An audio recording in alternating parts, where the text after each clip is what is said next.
ઉત્તર ગુજરાતની ભૂમિ મહેસાણા ખાતે વિકસિત ભારતના સ્વપ્ન અને અમૃતકાળના સંકલ્પને સાર્થક કરતા કેન્દ્ર અને રાજ્ય સરકારના કુલ રૂપિયા 13,000 કરોડની વધુના વિવિધ પ્રકલ્પોના લોકાર્પણ અને ખાતમુહૂર્ત પ્રસંગે આપણે સૌની સાથે મંચ ઉપર ઉપસ્થિત દ્રષ્ટિવંત નેતૃત્વ અને સર્વાંગી વિકાસના પ્રહરી આદરણીય પ્રધાનમંત્રી શ્રી નરેન્દ્રભાઈ મોદી સાહેબ, પ્રદેશના યશસ્વી અધ્યક્ષ અને નવસારીના લોકપ્રિય સાંસદ સી આર પાટીલજી, મહંત શ્રી જયરામગીરી બાપુ, મારા સાથી મંત્રી શ્રી ઋષિકેશભાઈ પટેલ, બળવંતસિંહ રાજપૂત, કુંવરજીભાઈ બાવળિયા, શ્રીમતી ભાનુબેન બાબરિયા, શ્રી ભીખુભાઈ પરમાર, સાંસદ શ્રીમતી શારદાબેન પટેલ, શ્રી ભરતસિંહ ડાભી, રાજ્યસભાના સાંસદ શ્રી બાબુભાઈ દેસાઈ, શ્રી મયંકભાઈ નાયક, પૂર્વ ઉપમુખ્યમંત્રી તથા વરિષ્ઠ આગેવાન શ્રી નીતિનભાઈ પટેલ, જિલ્લા પંચાયતના અધ્યક્ષ શ્રીમતી તૃષાબેન પટેલ, મારા સાથી ધારાસભ્યશ્રીઓ, ચૂંટાયેલા જનપ્રતિનિધિ તથા સંગઠનના પદાધિકારી, રબારી સમાજના સૌ આમંત્રિત મહાનુભાવો, વિશાળ સંખ્યામાં ઉપસ્થિત સૌ નાગરિક ભાઈઓ બહેનો, પ્રેસ મીડિયાના મિત્રો, સૌને મારા નમસ્કાર. ગુજરાતના પનોતા પુત્ર તેમજ વિશ્વ નેતા અને દેશના યશસ્વી વડાપ્રધાન શ્રી નરેન્દ્રભાઈ મોદીને તરફ વાડીનાથના પવિત્ર ધરા પર 6.5 કરોડ ગુજરાતીઓ વતી હૃદયપૂર્વક આવકારું છું અને પૂજ્ય સંતો, મહંતો, ધર્માચાર્યોના ચરણોમાં વંદન કરું છું. માલધારી સમાજની ભક્તિ, શક્તિ અને ઉન્નતિના પ્રતીક એવા 900 વર્ષ જૂના વિરાસત વાડીનાથ ધામમાં નૂતન શિવાલયની પ્રાણ પ્રતિષ્ઠા વડાપ્રધાનશ્રીના હસ્તે થઈ છે. તેમના દ્રષ્ટિવંત નેતૃત્વમાં ભારતની ધરોહર, વિરાસત અને સંસ્કૃતિનો ડંકો સમગ્ર વિશ્વમાં વાગી રહ્યો છે. વડાપ્રધાનશ્રીએ વિરાસત બી, વિકાસ બીનો સંકલ્પ આપ્યો છે. તેમની પ્રેરક ઉપસ્થિતિમાં વાડીનાથ પ્રાણ પ્રતિષ્ઠા ધર્મોત્સવની સાથે સાથે વિકાસ ઉત્સવ પણ ઉજવાઈ રહ્યો છે. ગુજરાતમાં કોઈ પણ ખૂણે જાઓ, વિકાસના કામો અવિરત ચાલતા જોવા મળે છે.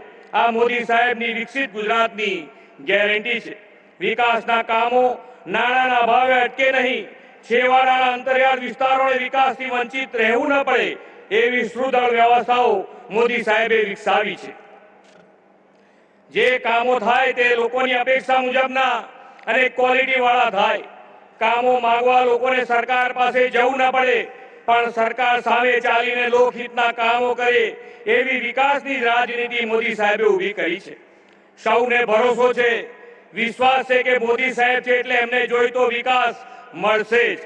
આજનો આ વિકાસ ઉત્સવ ઉત્તર ગુજરાતને ઉત્તમ ગુજરાત બનાવવાની પ્રતિબદ્ધતા દર્શાવે છે. વડાપ્રધાન શ્રી નરેન્દ્રભાઈ મોદીએ દેશના ધર્મ સ્થાનોના પુનઃસ્થાનની પરિપાટી સ્થાપી છે. એ જ રાહે આગળ વધતા બનાસકાંઠાના રીછડિયા મહાદેવ મંદિર અને ત્યાંનું તળાવ તેમજ થોળ અને નરસરોવરના તળાવના વિકાસ કામોનું ખાતમુહૂર્ત આજે વડાપ્રધાનશ્રી કરવાના છે. ઉત્તર ગુજરાત પ્રદેશને આજે એક જ દિવસમાં 13,601 કરોડ રૂપિયાના વિવિધ 57 કામોની ભેટ આ ધરતીના સંતાન શ્રી નરેન્દ્રભાઈ આપવાના છે. તેમાં આજે આપણે રેલવે, પેટ્રોલિયમ અને નેચરલ ગેસ, ઉર્જા તથા નેશનલ હાઈવે ઓથોરિટી એમ કેન્દ્ર સરકારના જુદા જુદા વિભાગના 11 મોટા વિકાસ પ્રોજેક્ટની ભેટ મળવાની છે. આંતરરાષ્ટ્રીય સરહદ ધરાવતા ગુજરાતમાં રાષ્ટ્રીય સુરક્ષા અને સલામતીની દ્રષ્ટિએ અતિ મહત્વના નક્કરના કામો કરવાની પહેલ વડાપ્રધાન શ્રી નરેન્દ્ર મોદી સાહેબે કરી છે. એ દિશામાં એરફોર્સ સ્ટેશનની એર સ્ટ્રીપનું લોકાર્પણ તેઓ કરવાના છે.